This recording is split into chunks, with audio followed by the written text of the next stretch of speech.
ಅವತ್ತು ಸಂಡೇ ಆಗಿತ್ತು. One day trip start ಆಗಿತ್ತು. ಮಂಜು ಮುಸುಕಿದ ಬಾನಿನಲ್ಲಿ ಸೂರ್ಯನ ಕಿರಣಗಳು.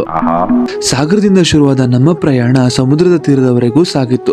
ನೀರಿನಲ್ಲಿ ತೇಲಾಡುವ ವಾಹನಗಳು, ಸರ್ಕಾರದ ಕಾಮಗಾರಿಗಳು, ಕುಂಟುತ್ತಾ ಸಾಗಿದ ಯೋಜನೆಗಳು, ಲಾಂಚಿನಲ್ಲೂ ಟ್ರಾಫಿಕ್ ಜಾಮುಗಳು, ಕಚಡ ರಸ್ತೆಗಳು, ಧೂಳೆಬ್ಬೆಸೋ ದುರ್ಗಾಂಬ ಬಸ್ಸುಗಳು, ತಂಗುದಾಣದಲ್ಲಿ ಬಸ್ಸಿಗಾಗಿ ನಿಂತ ಜನಗಳು, ಮಾರ್ನಿಂಗ್ ಸರ್ಕಸ್ಗಳು, ಪಿಕಪ್ ವಾಹನಗಳು, ಬೆಂಡಾದ ರಸ್ತೆಗಳು, ಕೊಡಚಾದ್ರಿ ಗುಡ್ಡಗಳನ್ನು ನೋಡಿ ನಂತರ ಸೀದಾ ಕೊಲ್ಲೂರು ದೇವಸ್ಥಾನದಲ್ಲಿ ಸ್ಪೆಷಲ್ ದರ್ಶನದ ಕ್ಯೂನಲ್ಲಿ ನಿಂತು ಸಿಂಹಗರ್ಜನೆಗಳು, ಕೆತ್ತನೆಯ ಆಕೃತಿಗಳು, ಸೆಕೆಯಿಂದ ಸುಸ್ತಾದ ಫ್ಯಾನುಗಳು, ಭಕ್ತಿಯ ನಮಸ್ಕಾರಗಳು, ನಂತರ ದೇವ ದರ್ಶನವನ್ನ ಮಾಡಿ ಅಲ್ಲಿಂದ ಪ್ರಗತಿಯಲ್ಲಿರುವ ಕಾಮಗಾರಿಯನ್ನ ದಾಟಿ ಮಾರಣಕಟ್ಟೆಯಲ್ಲಿ ದರ್ಶನವನ್ನ ಮಾಡಿ 100 ಕಿಲೋಮೀಟರ್ ಸ್ಪೀಡ್ಲಿ ಹೈವೇಗೆ ಎಂಟ್ರಿ ಕೊಟ್ವಿ.